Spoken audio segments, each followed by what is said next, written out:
To our second leading story now, faced with international pressure, a new dialogue and mediation process has been set up by President Biya of Cameroon to resolve the country's Anglophone crisis.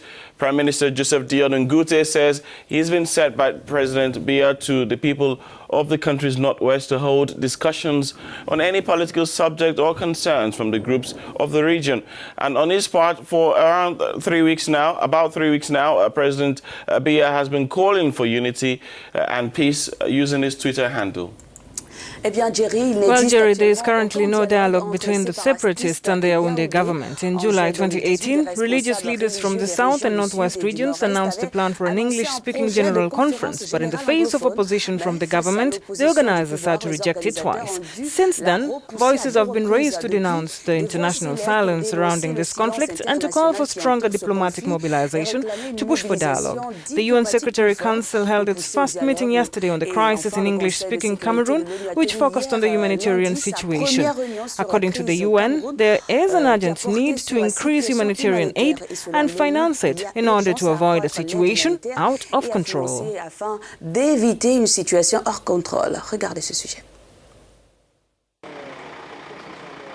Some member states of the United Nations Security Council had an informal meeting on Monday to discuss the worsening humanitarian crisis in the Anglophone region of Cameroon.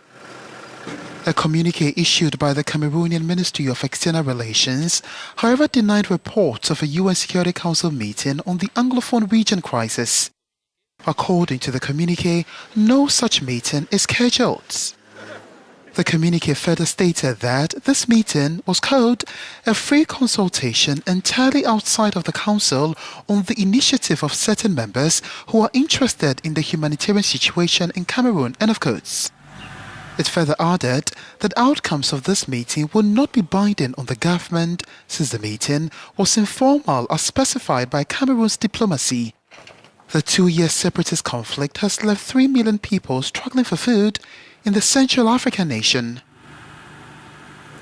Our journalists Cedric Seosolo and Ignatius Ano there with that report. So, how different could this dialogue plan that has been set up in Cameroon be this time around? Joining us over the phone to speak about this is Joshua Osei. Joshua is the Vice President of the SDF based in Yaoundé, Cameroon. Joshua, a warm welcome to you. Thank you for joining us on the program this morning. First off, what do you think must have inspired the visit of the English-speaking regions started this weekend by the Prime Minister? Listen, any step taken to bring peace in Cameroon, which is in civil war, is welcome. I encourage that. Now, I have doubts. We can remember when the lawyers of the northeast and southwest regions and the teachers who went on strike, they had in their strike, the President of the Republic sent the former Prime Minister to negotiate with them in the company of about 10 ministers. L'ancien Premier ministre Yang Filemon négocier avec eux, avec une dizaine de ministres. After a few weeks of negotiations, they agreed on 26 points for which they needed the agreement of the President of the Republic to stop the strike.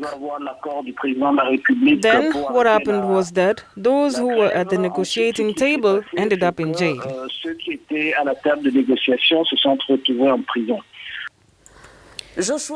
Joshua, in Bamenda in the southwest region, Joseph Dion Ngute reassured his various representatives of President Biya's willingness to move towards discussions with the secessionists. What led the president to change his mind when we know that he had closed all negotiations with English speakers?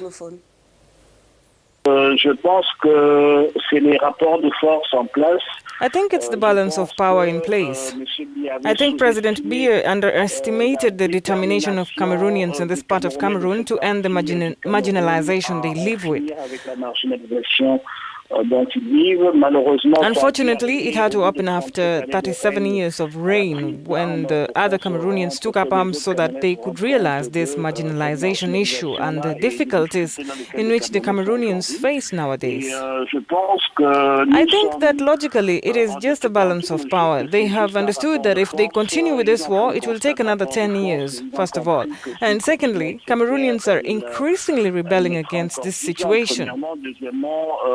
Les Camerounais de plus en plus se révoltent contre cette situation-là. We tried to create a diversion by putting people in jail from side to side, but the head of the secessionist movement was beheaded and they became even stronger.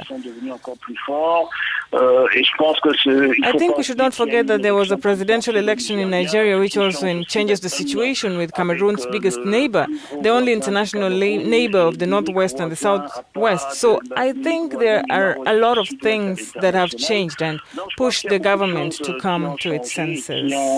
Pousser le gouvernement à revenir vers la raison. Now, is your group, the SDF, ready to play any role in this reconciliation process initiated by the Prime Minister? Listen, we are the only party still present in the Northwest and Southwest regions, which does not please many people. We are the only ones who have always been present. We are the only ones who have had the courage from the beginning to say that this political problem must be solved politically, that we agree on the marginalization of Anglophones, and that we are against violence on any side, and that we are against secession. We have been in contact with the secessionists since our MPs and mayors live in them, and we have always informed the Cameroonian government that we are willing to use our good offices to facilitate this dialogue. The Cameroonian government was informed. The chancelleries were informed. We have done everything we can to encourage this dialogue, and today we see that there is a willingness to act. We can only rejoice. Et donc, nous avons tout fait pour pousser à ce dialogue. Et aujourd'hui, nous voyons qu'il y a une volonté d'y aller. Donc, nous ne pouvons que nous réjouir. You know, we are the opposition political party that advocates non-violence. The ruling party seems to like violence and secessionists to some extent because they do not let it happen. So, if we return to better feelings and this problem now returns to the political field, we can only be happy that we have finally been heard. Que ce problème revient maintenant sur la table politique, sur le champ politique, nous ne pouvons qu'être contents que finalement nous avons été entendus. All right, Joshua, we'll see just how things go from there, and surely wish you the very best. Thank you very much for joining us on the program and speaking with us this morning. Thank you. Joshua Ossi, Vice President of the SDF based in Yaoundé, speaking to us there about the situation, the new mediation and dialogue situation launched by the government there in Cameroon. If you are just joining us, this is the morning call coming to you live here on Africanews. We are live for you also on in French and in English. For those on the CanalSat network, you can choose your preferred language using the blue button or the info button on your remote control. Also on our website, africanews.com, you can watch us live.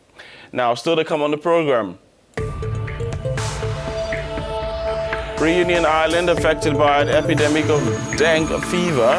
1,500 cases have been detected since the beginning of this month, mostly in the south of the French-administered territory.